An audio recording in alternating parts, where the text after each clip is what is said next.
teman-teman semua, perkenalkan nama saya Retno Tri Rahayu Ningtyas dengan NIM I241900079.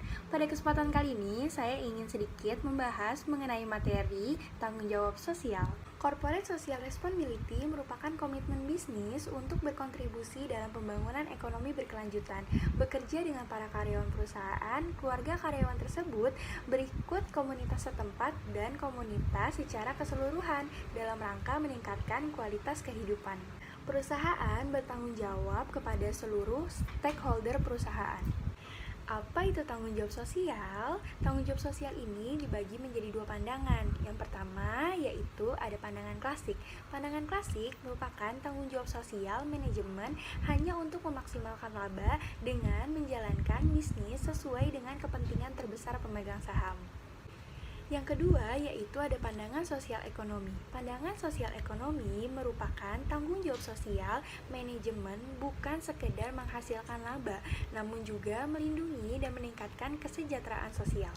Tanggung jawab sosial, jadi tanggung jawab sosial itu dibagi menjadi 4 stage. Stage yang pertama ada owners and management, stage yang kedua ada employee, stage yang ketiga ada constituents in the specific environment, dan stage yang keempat ada broader society.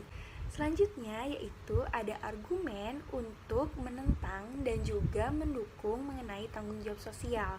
Untuk yang mendukung diantaranya ada harapan masyarakat, laba jangka panjang, kewajiban etis, citra masyarakat, lingkungan yang lebih baik, keseimbangan tanggung jawab dan kekuasaan, kepentingan pemegang saham, dan kepemilikan sumber daya. Sedangkan yang menentang ada menghalangi maksimalisasi laba, lunturnya tujuan, biaya, terlampau banyak kepentingan, kurangnya keterampilan, dan juga kurangnya pertanggungjawaban atau akuntabilitas. Motivasi perusahaan melakukan CSR yaitu ada dua. Yang pertama akomodasi dan yang kedua yaitu legitimasi. Selanjutnya ada program CSR. Jadi program CSR ini terbagi menjadi dua. Yang pertama ada public relation. Public relation merupakan usaha menanamkan persepsi positif kepada komunitas tentang kegiatan yang dilakukan oleh perusahaan. Sedangkan yang kedua ada strategi defensif, yaitu kegiatan untuk melawan upaya negatif yang berkembang.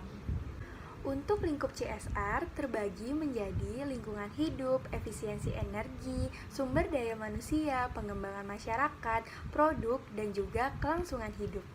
Nah, ada 5 faktor yang penting yang berkaitan dengan sustainable development. Yang pertama ada ketersediaan dana, yang kedua ada misi lingkungan, yang ketiga tanggung jawab sosial, yang keempat ada terimplementasi dalam kebijakan, dan yang terakhir adalah mempunyai nilai keuntungan atau manfaat. Nah, kewajiban sosial itu apa sih? Kewajiban sosial itu adalah kewajiban perusahaan untuk memenuhi tanggung jawab ekonomis dan hukum dan tidak yang lainnya. Lalu, kecepatan tanggapan sosial itu adalah kemampuan perusahaan untuk menyesuaikan diri dengan keadaan masyarakat yang berubah-ubah melalui keputusan-keputusan praktis manajer. Lalu, tanggung jawab sosial adalah kewajiban perusahaan di luar yang dituntut oleh hukum dan pertimbangan ekonomi untuk mengejar sasaran jangka panjang yang baik bagi masyarakat. Nah, apa sih bedanya tanggung jawab sosial dengan kecepatan tanggapan sosial? Tanggung jawab sosial itu pertimbangan utamanya lebih ke etis. Sementara kecepatan tanggapan sosial pertimbangan utamanya itu lebih ke pragmatis. Sementara untuk fokusnya sendiri, tanggung jawab sosial lebih fokus ke tujuannya. Sementara kecepatan tanggapan sosial itu lebih fokus ke sarananya. Tanggung jawab sosial juga lebih menekankan pada kewajiban. Sementara kecepatan tanggapan sosial itu lebih menekankan kepada tanggapannya. Nah, kerangka kerja keputusan tanggung jawab sosial itu berjangka panjang, sementara kecepatan tanggapan sosial itu berjangka menengah atau bahkan jangka pendek. Nah, selanjutnya ada manajemen yang ramah lingkungan. Manajemen yang ramah lingkungan ini yang kayak apa sih? Manajemen yang ramah lingkungan adalah manajemen yang sadar akan eratnya kaitan antara keputusan dan kegiatan organisasi dan dampaknya terhadap lingkungan alam. Masalah-masalah lingkungan global yang dihadapi oleh manajer adalah pencemaran air, udara, dan tanah, pemanasan global dari emisi gas, dan penyusutan sumber daya alam. Lalu bagaimana caranya sebuah organisasi menjadi ramah lingkungan? Ada 4 pendekatan organisasi bisa menjadi organisasi yang ramah lingkungan. Mulai dari yang terendah sampai yang tertinggi. Yang pertama atau dari yang paling rendah, yaitu organisasi harus melakukan pendekatan hukum. Pendekatan hukum ini pendekatan yang dilakukan oleh perusahaan dengan memperlihatkan sedikit kepekaan lingkungan dengan mematuhi undang-undang, peraturan, dan pengendalian pemerintah secara sukarela tanpa memberikan tantangan hukum. Naik ke tingkat selanjutnya ada pendekatan pasar. Pendekatan pasar ini dilakukan oleh perusahaan dengan menanggapi keinginan konsumen untuk menghasilkan produk-produk yang ramah lingkungan. Naik lagi ke tingkat selanjutnya yaitu ada pendekatan para stakeholder. Nah, di sini perusahaan memilih untuk menanggapi banyak tuntutan yang dibuat oleh para pemercaya yaitu karyawan, pemasok, dan masyarakat. Lalu, tingkatan yang paling tinggi adalah dengan melakukan pendekatan aktivis, yaitu perusahaan menggunakan berbagai cara untuk menghormati dan melestarikan bumi serta sumber-sumber alamnya. Nah, kemudian ada penjelasan tentang manajemen berbasis nilai. Apa sih manajemen berbasis nilai? Manajemen berbasis nilai itu melakukan pendekatan terhadap pengelolaan di mana para manajer menetapkan dan mempraktekkan nilai-nilai bersama pada sebuah organisasi. Apa tujuannya nilai-nilai bersama? Tujuannya adalah untuk menuntun keputusan dan tindakan para manajer, kemudian membentuk perilaku karyawan, mempengaruhi upaya pemasaran, dan membentuk semangat tim. Bagaimana perusahaan bisa mengembangkan nilai bersama itu tercermin dalam keputusan dan tindakan dari para karyawan dalam perusahaan tersebut. Oke, selanjutnya adalah nilai-nilai yang ditetapkan oleh organisasi. Ada banyak sekali nilai-nilai yang ditetapkan oleh organisasi. Tetapi berdasarkan persentase responden, terdapat 3 yang tertinggi adalah yang pertama kepuasan konsumen yang berada 77%, yang kedua ada etika untuk integritas yang memiliki persentase responden 76%, dan yang ketiga adalah akuntabilitas yang memiliki persentase responden 61%. Selanjutnya ada etika manajerial. Definisi dari etika sendiri adalah peraturan dan prinsip yang mendefinisikan tindakan yang benar dan salah. Dalam etika manajerial terdapat 4 pandangan tentang etika. Yang pertama yaitu pandangan utilitarian, yang kedua pandangan hak, yang ketiga pandangan teori keadilan, dan yang terakhir adalah pandangan teori kontrak sosial terpadu. Pada pandangan pertama, pandangan utilitarian, keputusan etika dibuat semata-mata berdasarkan hasil atau akibat keputusan itu. Pandangan ini mendorong efisiensi dan produktivitas dan konsisten dengan tujuan memaksimalkan laba.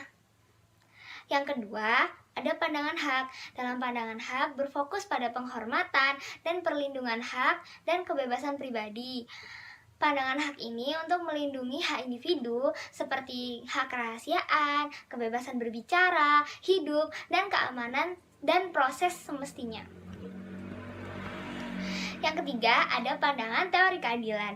Pada pandangan teori keadilan ini, para manajer memaksa dan mendorong peraturan secara adil dan tidak memihak, dan tindakan itu dilakukan dengan mengikuti seluruh peraturan dan perundang-undangan di bidang hukum. Pada pandangan teori keadilan, melindungi kepentingan para pemercaya dan hak para karyawan. Terakhir, ada pandangan kontrak sosial terpadu. Pada pandangan ini, keputusan etika harus didasarkan pada sejumlah faktor empiris yang ada dan faktor normatif yang apa yang seharusnya ada berdasarkan pada norma etika yang ada yang menyatakan benar atau salah. Pada pandangan kontrak sosial terpadu ini berdasarkan pada integrasi atau penggabungan antara kontrak sosial umum dan kontrak khusus antara anggota masyarakat. Selanjutnya adalah faktor-faktor yang mempengaruhi etika karyawan. Nah, Faktor-faktor ini disebabkan oleh perkembangan moral. Yang pertama, tentang ukuran kebebasan dari pengaruh luar, dan yang kedua adalah tahap perkembangan moral terkait dengan 1. Karakteristik individu, 2. Desain struktur organisasi, 3. Budaya organisasi, dan yang keempat adalah intensitas dari isu etis. Karakteristik individu yang mempengaruhi perilaku etis yaitu nilai dan tahap perkembangan moral.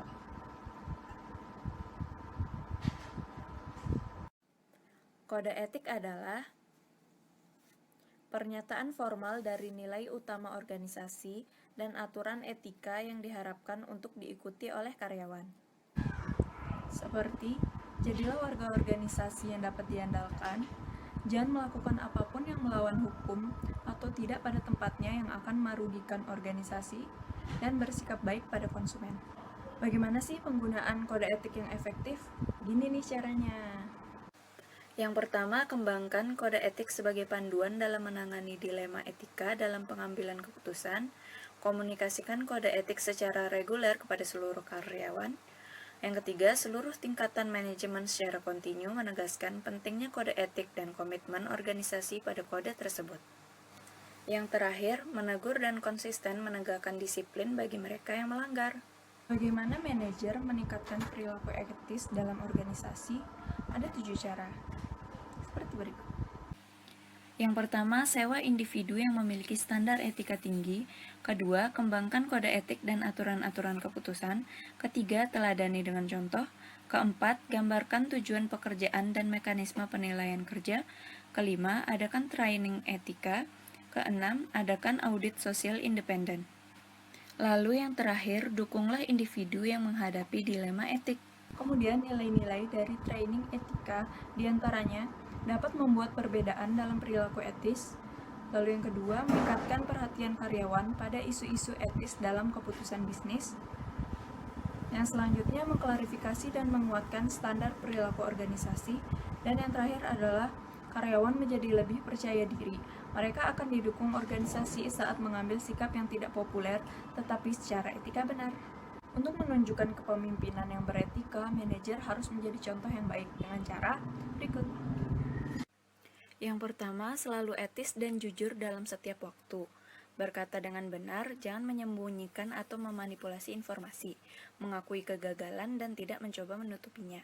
Kemudian mengkomunikasikan nilai-nilai etika bersama para karyawan melalui simbol, cerita, dan slogan.